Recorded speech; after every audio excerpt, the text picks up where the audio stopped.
Okay, so today in our shared reading, we're making comparisons within the text. So we're comparing different things. So page 37 to 40 we're looking at. And question 1, compare life before and now.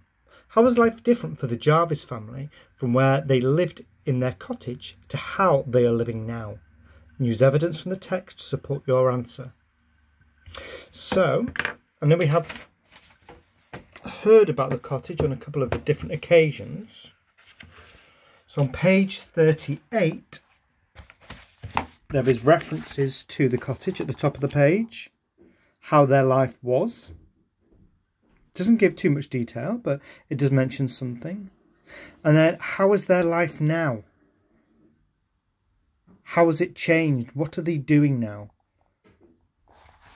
So different ways you could structure this answer, but one way could be when they lived in the cottage, they had something, something, something. Again, use evidence from the text. Now, or in the present time, their life has changed because they are doing this, that, and this. But again, use evidence. And then you need to compare them, kind of like summarising it up. So, before, they had, or their life has changed because now they're doing this, but before they had that. Okay? So just a kind of way to structure it. Question 2, on page 38, I'm not taking them there, another voice said. Prison will be better than there. Why would a prison be better than a workhouse? And what does this suggest about the conditions of the workhouse? Use evidence from the text to support your answer. So there hasn't been too much so far about the workhouse. There's been a few things. Also as well on the PowerPoint, I've put some information in there about the workhouses as well. And we have discussed it briefly before. So have a think. Why would a prison be better than a workhouse?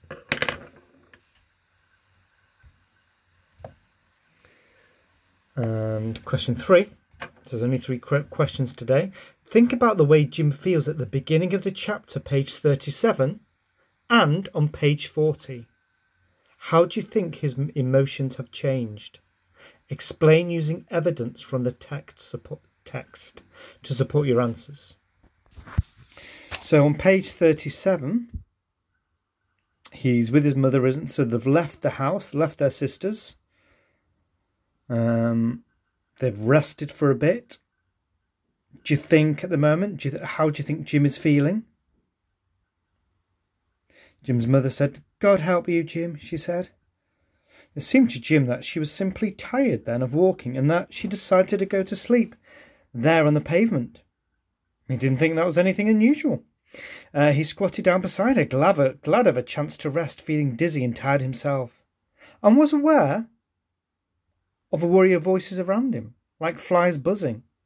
Someone shook him and he opened his eyes, so he kind of went to sleep with his mum on the pavement and didn't seem too worried.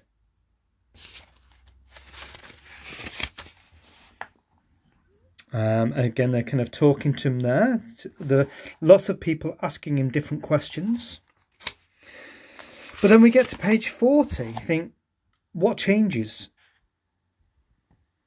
So if we come down here,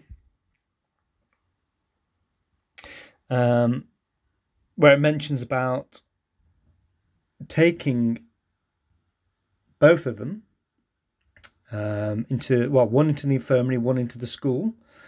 And as we sort of go down here, it mentions about the master and the matron.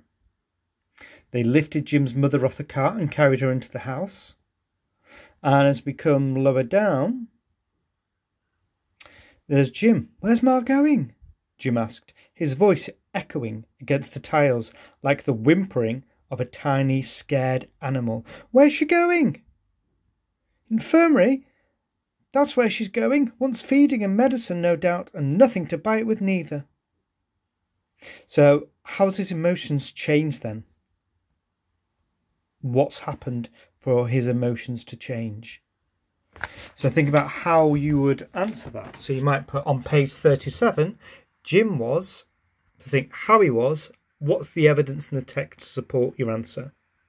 On page 40, his emotions changed because in the text it says something, something, something. This means that, and then summarise it. So, his emotions changed from something to something because.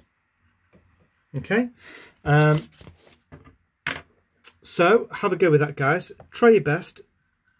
I've tried to help you as much as I can. But again, don't worry too much. Okay? Just try your best. Okay, thank you.